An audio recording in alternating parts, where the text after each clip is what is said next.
थानाया गोरलै जायो। दा बे व्यक्तिखौनो इउपिपिएल हानजाया टिकेट हरगोन आरो जोङो जायखौखि हरा मानो आंनो होयोबा आं खामानिखौ मावो। लंकायाव थांबा राबन जायो ना बुङो, खिन्थु आं लंकायाव थांखाया। लंकाया मा बिलाय नि थाखाय जोङो एभेलेबल आरो रायजो राजाफोरजोंनो थानानै जों देरबोनाय। रायजो राजाजोंबो फोथायजायो।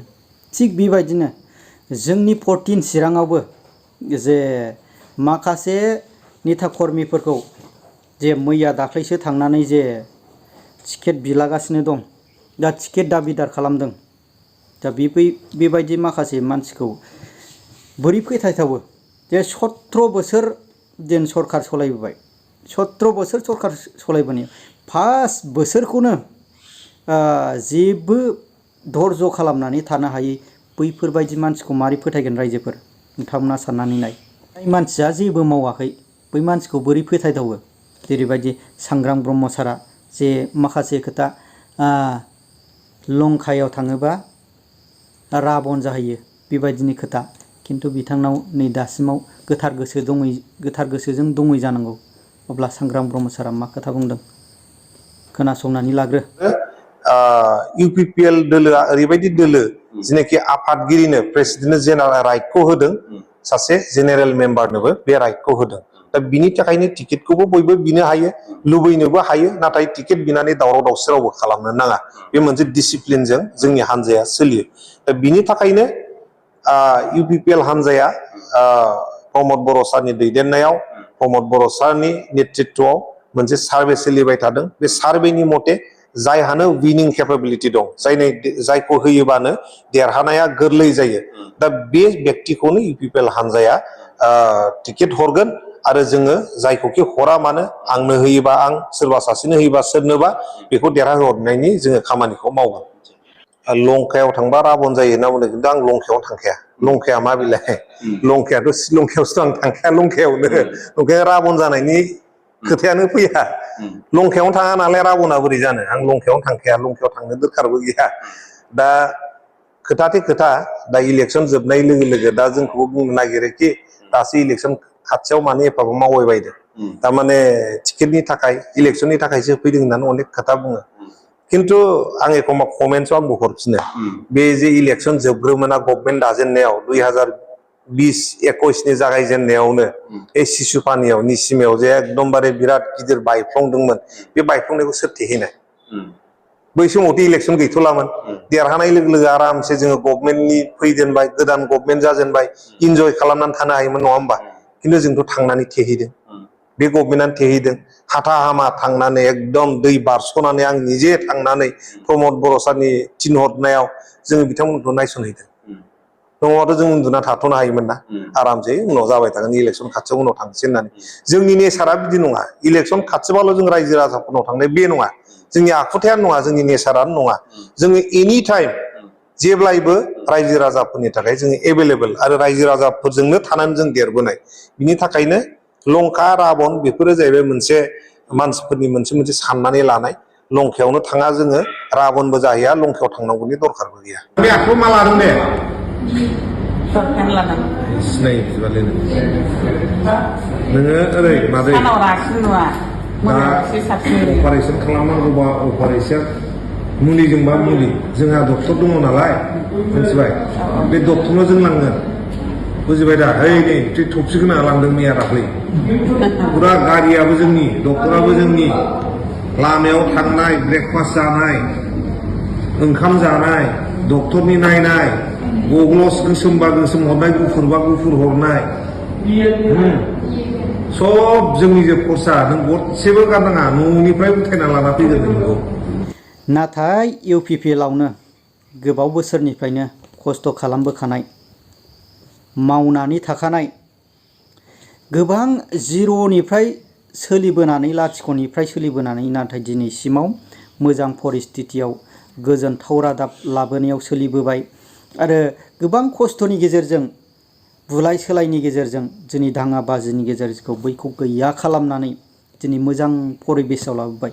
बैफोरखौ दिनैसो मोजां परिबेसखौ नुहुरनायखाय थ्रोब एरसोहैनानै माखासे स्किमनि खोथा, माखासे सिटनि खोथा, जे खाम्फा बरगयारिमोन बायदिया नै दा बै समाव जाया फ्रामा गोदाव सोराव जानला मोनला प्रमद बर' सारखौ रायद्लाबायनानै जानला मोनला खालामदोंमोन। नाथाय दिनैसिमाव खाम्फा बरगयारी सारमोना थ्रोब थ्रोब सिरि सिरि एरसोनानै माखासे सिटनि थाखाय दाबिदार खालामदों। नाथाय जोंनि 14 चिरां हिसाबै आंनि नुनायाव दा सांग्रां ब्रह्म डक्टर सांग्रां ब्रह्म सारा गोबां रायजो राजाजों मोजां मोनजानाय, रायजो राजाजों दाबि खालामजानाय बैफोरसो मोननांगौ आंनि आन्दाजाव, आंनि आन्दाज दिनाव। अब्ला रायजो राजाफ्रा मा बुंगोन जे माखासे गामि एरियायाव हास्लाबाखै, दा अबा जिसिबिया गंनैल' बा जिसिबिया गंथामल' बैयावबो मावबाय, सोरबा गामिया एसे एनैखौ रागा जोंनो हागौ, खिन्थु बेबायदि नङा। सांग्रां सार बायदि डक्टर सांग्रां प्रमद बर' सारनि OSD बिसोरबायदि खामानिखौ दाबो मावाखै। जोङो 5 बोसोरल'खौ जुदि खस्थ' खालामनो हायो, 17 बोसोर खुंनानै, बै 17 बोसोराव खुंनानै 17 बोसोरनि थाखा फैसाफ्रा बहा थांजोबखो? दा रायजो राजानि जेन माखासे मोननांगौ थाखा फैसाखौ लुथिजोबनानै 17 बोसोरनि थाखाया बहा थांखो दिनै खाम्फा बरगयारी मोननि सार बायदिनिब्ला? अब्ला 5 बोसोरावनो आमायबाय, 5 बोसोरावनो धर्ज गैला। अब्ला बेबायदि मानसिखौ मारै टिकेट होथावगौ? आंनिब्लाथ' टिकेट होनो नाङा। माखासे UPPLनि नेता कर्मिफ्रा रेजेक्ट खालामनांगौ। जे सांग्रां ब्रह्म सारा गोबां जे बिबानबो मोनाखै बा जेन'बा माबा मोनसे MPLA EMGMबो नङा, अब्लाबो रायजो राजानि थाखाय 14 चिराङाव दा रायजो राजानि बान्दो जाम्फै माखासे अभाग अभिजग, बै समाव जेबो BTR एकर्ड जाखांनाय लोगो लोगो 2022 ना 22आव बै मालि बिथा साइडजों बे सांग्रां ब्रह्म सारा मावना होदों। अब्ला बियो गोजोनथाव रादाब नङा होनब्ला ना? अब्ला माबायदि माखासे मानसिफोरनि जे मावनाय एब्ला लुगैनायफोरखौ नै दासो जे BPF दलखौ नागारलांबाय, थ्रोब हाबफैबाय, स्किम मोननो लुगैबाय, गोदाव सोराव सोरबा EMफोरजों नांलायबाय, सोरबा प्राइमारिनि मेम्बार बा जेन'बा चेयारमेनफोरजों नांलायबाय, स्किम मोननो लुगैनानैसो बेबायदि थांनाय नङा होनब्ला? अब्ला बै मानसिखौ मानो चान्स होदों UPPLआव? गोजाम मानसिफ्रानो दङ बेस्राफोर, दासिमावबो जेबो रान्था फुथा मोनाखै ना?